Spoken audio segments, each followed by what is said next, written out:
There's been a lot of work in the area of BCL2 inhibitors, the BCL2 family in myeloma over the last several years. A lot of excitement over the fact that one of the drugs, Venetoclax, works really well in a group of patients that have the T1114 translocation, trying to expand that to other patients by using it in combinations.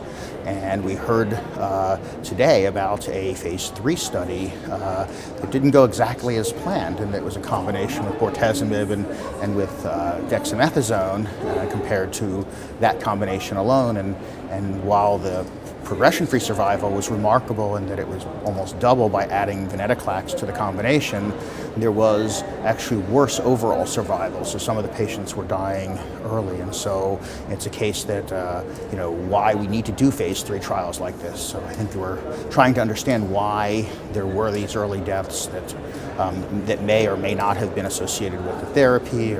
Many of the patients had infections, and so this is something that needs to be worked out. And so it's maybe a little bit of a step backwards. I don't think we'll stop using Venetoclax, but I think it will be used maybe differently in the disease. And today we'll also hear about MCL1 inhibitors. There'll be a talk later today about a first clinical trial with an MCL1 inhibitor in myeloma, another family member. So excited to hear those results later today.